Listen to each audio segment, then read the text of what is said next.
नमस्ते दोस्तों, सुप्रभात। मैं ऋषिका आज आप लोगों के सामने कहानी लेकर आई हूँ। कहानी का नाम है आवारा वाणी। तो चलिए शुरू करते हैं। मैं एक नर्स हूँ। मेरे साथ कॉलेज में पढ़ने वाली मेरी दोस्त बानी की सच्ची कहानी मैं बताने जा रही हूँ। बानी एक दिलफेक लड़की थी। उसके कई बॉयफ्रेंड हुआ करते थे। एक बार वह गर्भवती हो गई और उसका बॉयफ्रेंड उसे छोड़कर भाग गया।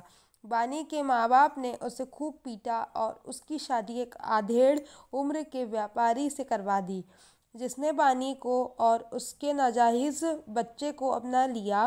बानी ने शादी तो कर ली पर वह सुधरी अभी नहीं थी। उसने अपनी नवजात पैदा हुई बच्ची का ख्याल रखना ही छोड़ दिया। उसके पति, सास ससुर और माता पिता ने उसे खूब समझाया पर वह सिर्फ अपनी दुनिया में मस्त थी। एक बार तो मैंने भी उसे समझाया पर उसने उल्टा नाराज होकर मुझसे ही दोस्ती तोड़ दी। ठीक से समय पर खाना और माँ का प्यार न मिलने के कारण बानी की बेटी 4 साल की उम्र में बीमार रहने लगी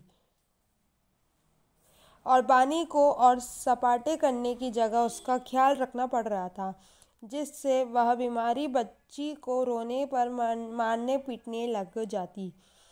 बानी किसी भी तरह अपने आधेड़ पति से और बीमार बच्ची से आज़ाद होकर अपनी वाहियात गुलछड़े उड़ाने वाली ज़िंदगी में लौटना चाहती थी। एक हमें खबर मिली कि बानी की बेटी बीमारी के कारण मर गई। मुझे पक्का यकीन था कि बानी ने ही कुछ किया होगा। वह अपने जिद में आकर कुछ भी कर सकती थी। बानी के पति ने भी शंक की वजह से बानी को निकाल दिया और उसका तलाक हो गया। अब बानी फिर से लड़के घुमाने लगी थी।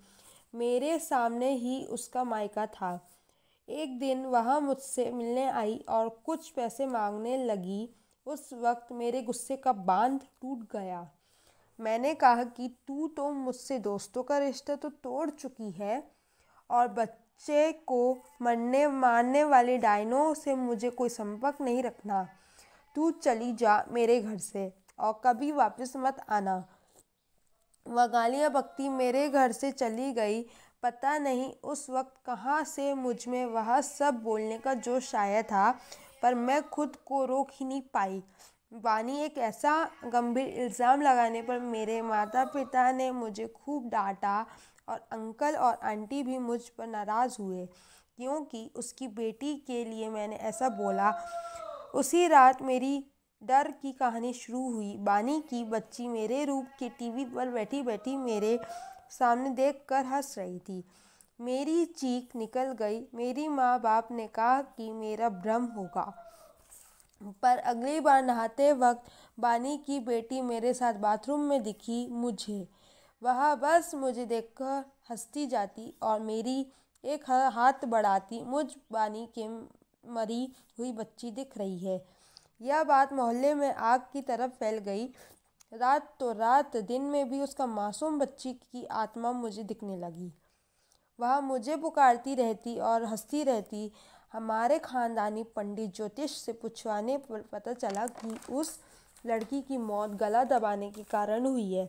और जब मैंने उसको माँ को गुस्से में उसका कातिल बताया, तब उस बच्ची को रूह खुश हो गई थी और उसे लगा कि मैं उसकी हकीकत सारी दुनिया के सामने ला दूंगी। इसकी मकसद से वह बार बार मुझे दिख रही है।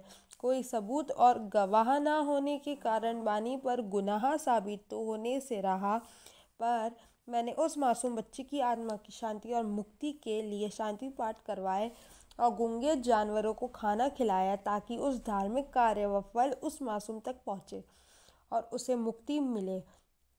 औरत जात के नाम पर कलंक। मेरी दोस्त बानी कुछ ही समय पहले एक वाहन दुर्घटना में मारी गई, जब वह शराब के नशे में अपने लफंगे दोस्तों के साथ पार्टी करके घर लौट रही थी। मुझे अभी भी कभी कभी उस मासूम बच्ची की आत्मा नज़र आती रहती है। बस वह दूर खड़ी खड़ी मुझे देखकर मुस्कुराती रहती है। धन्यवाद। जय हो, विजय हो।